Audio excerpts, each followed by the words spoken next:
A very good morning, students. Next question. A proton is moving with speed of this, enters a uniform magnetic field. At the entry, the velocity vector makes an angle of 30 degree to the direction of the magnetic field. अब देखिए मैं अपनी magnetic field को ऐसे बना रही हूँ, यानी इस डायरेक्शन में. So this is the direction of my magnetic field.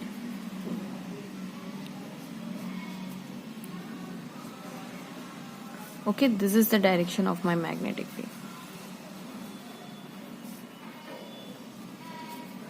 Fine.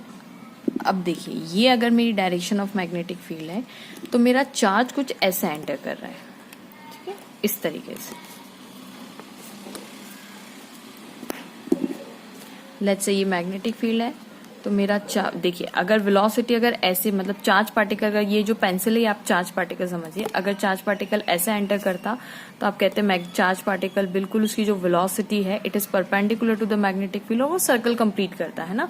तो हम कहते हैं v इधर है यानी velocity of the charge particle इधर है और मैग्नेटिक फील्ड इस साइड है, ठीक है. चार्ज पार्टिकल की वेलोसिटी इधर, this is the velocity of the charge particle, magnetic field this, and force is equals to this.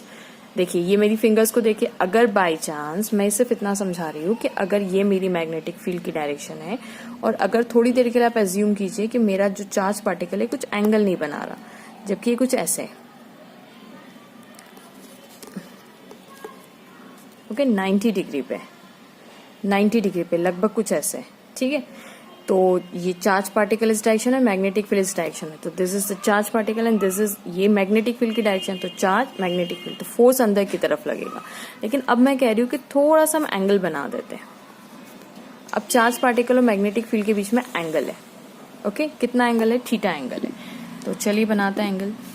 So let's say this is the velocity, ये चार्ज पार्टिकल की velocity कुछ ऐसे है and it is making an angle theta which is equals to 30 degree, है ना, question में लिखा हुआ है. it is making an angle 30 degree with the magnetic field. fine. अब यहाँ पे हम नेक्स्ट काम करेंगे, we'll try to solve it. और हम इसको दो देखिए अब वेलोसिटी का वेक्टर कुछ ऐसा है तो हम इसको दो कंपोनेंट में बांट लेते हैं. This is my v cos theta and this is my v, this is my v sin theta where theta is equals to 30 degree. अब मैं पहले v cos theta कैलकुलेट कर लेती हूँ. Then v cos theta is equals to, v की value हमें question में the speed of the particle is 2 into 10 to the power 5 metre पर सेकेंड इंटू cos 30. cos 30 का मतलब क्या है, cos 30 is equals to 2 into 10 to the power 5 into √3/2. तो 2 से 2 गया, you will get a answer √3 into 10 to the power 5 metre पर second. और ये क्या है, v cos थीटा. क्या मैं इसको v पैरेलल भी बोल सकती हूँ? देखिए v पैरेलल का मतलब देखिए ये वाला कंपोनेंट वेलोसिटी का parallel in the direction of the magnetic field, मतलब v cos theta is parallel to the direction of the magnetic field.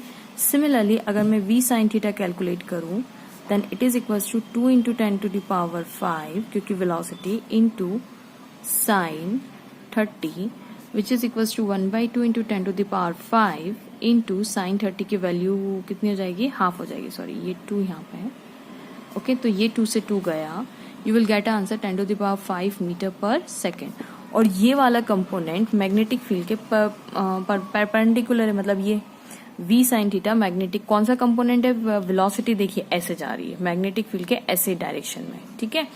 तो v cos theta in the direction of magnetic field और ये v sin theta है. आप मेरी fingers देखिए, मेरी जो फिंगर्स है वो v डायरेक्शन शो कर रही है, that is making an angle theta with the ये मैग्नेटिक फील्ड है ना, पैन मेरा मैग्नेटिक फील्ड को शो कर रहा है और ये चार्ज पार्टिकल कुछ ऐसा एंगल बनाते हुए जा रहा है. तो v sin थीटा जो है वो मैग्नेटिक फील्ड के परपेंडिकुलर है, ठीक है. तो मैं इसको नाम दे देती हूँ v perpendicular, okay. What is v perpendicular, that is perpendicular to the direction of the magnetic field. अब देखिए जो कंपोनेंट परपेंडिकुलर होगा वो इसको रोटेट करवाने में हेल्प करेगा. मतलब आपका काम कैसे होगा, यहाँ पे v ये मैग्नेटिक फील्ड की डायरेक्शन,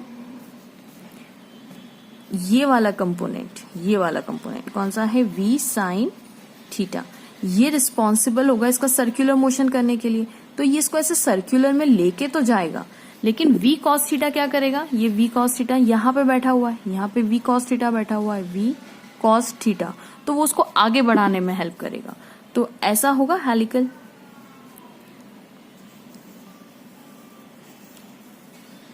ओके, ये टचिंग यहाँ पे हो रही है, फाइन। तो ये यहाँ पे कुछ ऐसा, तो ऐसा करके ये हेलिकल मोशन होगा। This is the helical motion, जिसमें v cos थीटा इसको पैरेलल कंपोनेंट उसको आगे बढ़ाएगा और v की sin थीटा क्या करेगा, उसको परपेंडिकुलर लेके जाएगा, करेक्ट। तो v cos थीटा इसको क्या करेगा, move forward, and v sin theta इसको क्या करेगा, परपेंडिकुलर, मतलब सर्कुलर मोशन, सर्कुलर मोशन। अब हमारा क्वेश्चन सॉल्व करते हैं। हमारे क्वेश्चन में उन्होंने पूछा हुआ है कि the pitch of the helical part कितनी होगी। तो पिच निकालने से पहले हमें उसकी रेडियाई पता करनी पड़ेगी। तो हम जानते हैं कि वी मैग्नेटिक फील्ड जो है कौन सा कंपोनेंट रिस्पॉन्सिबल है, वी साइन थीटा। तो फोर्स जो होता है वो होता है q v perpendicular into b. ये लॉरेंस फोर्स इतना ही होता है ना, वी और बी के बीच का एंगल। तो वी परपेंडिकुलर वाला और बी लेंगे क्योंकि ये कंपोनेंट रिस्पॉन्सिबल है सर्कुलर मोशन के लिए। लेकिन क्योंकि सर्कुलर मोशन कर रहा है तो हम ये भी जानते हैं कि इसको ये भी तो करना पड़ेगा, mv² by r. R is the that circle radius, ये जो सर्कल जितना घूम रहा है ना उसकी रेडियस है, ठीक है, उसको मैंने आर नाम दिया है। तो अब ये दोनों को आपस में इक्वेट कर दीजिए। तो q v perpendicular into b is equal to, अच्छा ये भी कौन सा है, वी परपेंडिकुलर। तो वी परपेंडिकुलर ही सर्कुलर मोशन कर रहा है, मतलब ये फोर्स सेंट्रीपिटल फोर्स इसके बराबर होना चाहिए, ठीक है। वी कॉस थीटा सिर्फ उसको आगे बढ़ाने में मोशन में हेल्प कर रहा है। तो यहाँ पे मैं V perpendicular square that is this, तो एक से एक गया, हमारे पास आंसर आ जाएगा Q B M V by R, ठीक है। तो यहाँ पे आर की वैल्यू हम निकाल लेंगे, यहाँ पे आर रखेंगे आप, तो M V perpendicular upon Q B, correct. अगर आप यहाँ से पूरा कैलकुलेट करेंगे तो you will get a value of the R. तो मैं आपको बता देती हूँ मास कितना है, ये चार्ज कौन सा है, प्रोटॉन है, this is the proton, okay. तो प्रोटॉन का जो मास होता है वो 1.67 इंटू 10⁻⁻27 इंटू वी परपेंडिकुलर मैंने अभी थोड़ी देर पहले निकाला, दैट इज 10⁻5 मीटर पर सेकेंड डिवाइडेड बाई क्यू, यानी charge of the electron 1.6 into 10⁻19 into magnetic field जो है वो 1.5 टेस्ला की है, तो 1.5 टेस्ला। अब स्टूडेंट्स अगर आप इसको कैलकुलेट करेंगे then you will get answer 0.6958 into 10⁻³ metres. अब मैं इसको ही अप्रोक्सीमेट ले लेती हूँ, 0.7, 6.9 है तो मैं 7 ले लेती हूँ, इंटू 10⁻³ मीटर। ये क्या आ गया, मेरा radius of the circular pitch आ गया। ये सर्कुलर जो मोशन कर रहा है इसका रेडियस आ गया, कितना सर्कल में ये मूव करेगा।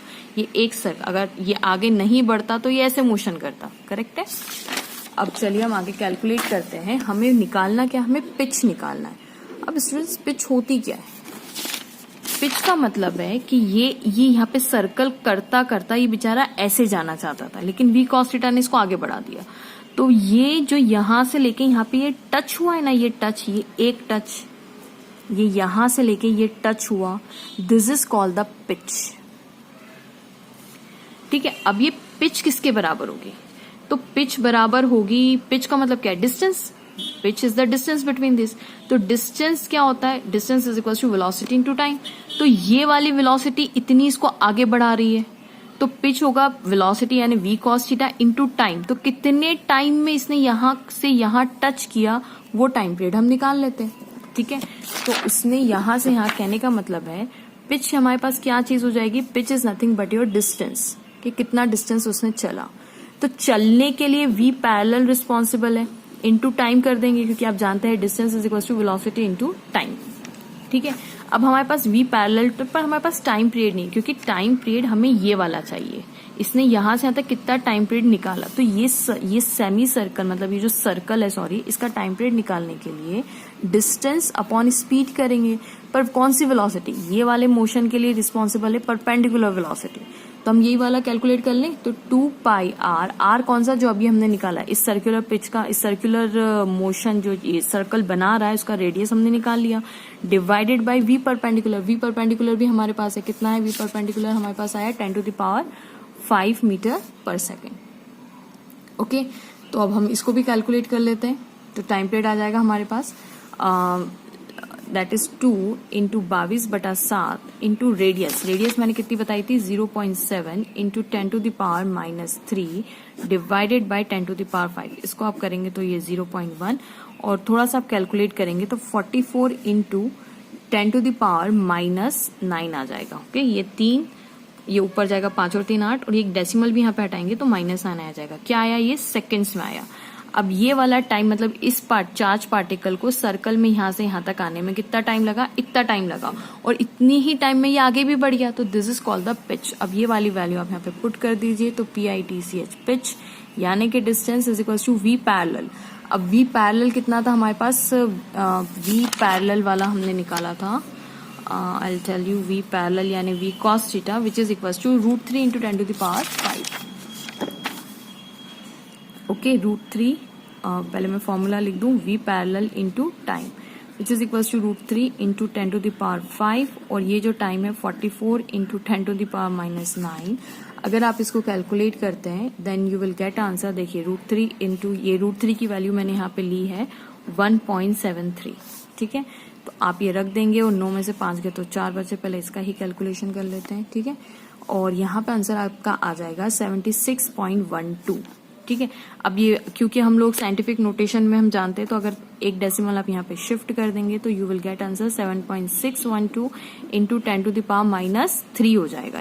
ये पिच मीटर में हो गई क्योंकि डिस्टेंस निकाल रहे हैं आप। ठीक है, अब ये पिच भी आ गई। अब उन्होंने हमें नेक्स्ट क्वेश्चन पूछा है कि what is the kinetic energy after completing a half circle. अभी काइनेटिक एनर्जी कितनी लगेगी, तो स्टूडेंट्स मुझे बताइए कि अगर यहाँ पे मैग्नेटिक फील्ड एक्ट भी कर रही है, चलिए मैग्नेटिक फील्ड एक्ट भी कर रही है बट मैग्नेटिक फील्ड की वजह से जो काइनेटिक एनर्जी कितनी होती है 0, क्योंकि ये V परपेंडिकुलर है। करेक्ट, परपेंडिकुलर डिस्प्लेसमेंट कहीं और, परपेंडिकुलर तो 90 डिग्री बनाता है। करेक्ट है, तो फोर्स और हम देखते हैं ना डिस्प्लेसमेंट के बीच का एंगल, तो मैग्नेटिक फील्ड की वजह से काइनेटिक एनर्जी जो होती है वो कितनी होती है 0 होती है। Correct, force into displacement 90 degree बनाता है। करेक्ट है, यहाँ पे पार्टिकल अगर आप एक सर्कल देखेंगे तो फोर्स उसमें यहाँ लग रहा होता है और पार्टिकल ऐसे उसका डिस्प्लेसमेंट होता है तो फोर्स और इसके बीच में एंगल कितना होता है 0 हो जाता है। अब आप यहाँ पे गौर से देखिए कि जो काइनेटिक एनर्जी होगी वो क्या होगी। तो काइनेटिक एनर्जी जब भी पार्टिकल एक यूनिफॉर्म मैग्नेटिक फील्ड में मोशन करता है तो हमेशा काइनेटिक एनर्जी हम क्या लिखते हैं, कांस्टेंट लिखते हैं, 0 मैग्नेटिक फील्ड की वजह से। हाँ, ये पार्टिकल एक मैग्नेटिक फील्ड की वजह से तो एनर्जी 0 होगी, बट ये पार्टिकल किसी वेलोसिटी से अंदर घुसा है, तो इस वेलोसिटी से घुसा है तो उसके पास काइनेटिक एनर्जी तो होगी। तो हम ये नहीं देखेंगे कि V cos थीटा की वजह से निकाले कि V sin थीटा की वजह से निकाले, हमें उससे लेना देना नहीं है, क्योंकि V sin theta V cos theta हमने मैग्नेटिक फील्ड के लिए काम किया था। ठीक है, अब हमें जानते हैं कि पार्टिकल एक वेलोसिटी V से घुसा है बस अंदर, तो इसके पास कुछ ना कुछ काइनेटिक एनर्जी होगी, तो वो कितनी होगी, half of mv², that's it. तो kinetic energy of the particle is half of mv²। याद रखिएगा टोटल V है, कौन सा V जो क्वेश्चन में दिया हुआ है, proton is moving with the speed of this, of course V constant है उसका। ठीक है, V इज कांस्टेंट, कितना दिया हुआ है उन्होंने, हाफ 1.67 इंटू 10⁻⁻27, ये किसका है, mass of the proton, into velocity. Velocity कितनी दी है 2 इंटू 10⁵ का स्क्वायर। अब देखिए वेलोसिटी कांस्टेंट है, मास कांस्टेंट है, तो hence kinetic energy of the particle is constant. ठीक है, तो अगर इसको आप कैलकुलेट करेंगे तो 1.67 इंटू 10⁻⁻27 इंटू 2 2 4 इंटू 10⁵ 10 हो जाएगा, है ना, 5 2 10, 2 1 2 2 2 4। इसको आप करेंगे तो 2 7 14, 2 6 12 13, 2 1 2 और 1 3, है ना, इंटू 10⁻⁻10, सॉरी ये 17 आ जाएगा, 17 बचेगा यहाँ पे, है ना, 27 और 10 -27 और प्लस का 10, तो आंसर आएगा 17। ठीक है, और माइनस का 17 आएगा यहाँ पे। तो इतनी काइनेटिक एनर्जी उस पार्टिकल के पास थी which is constant. Thanks for watching. Please don't forget to like, subscribe and share my channel.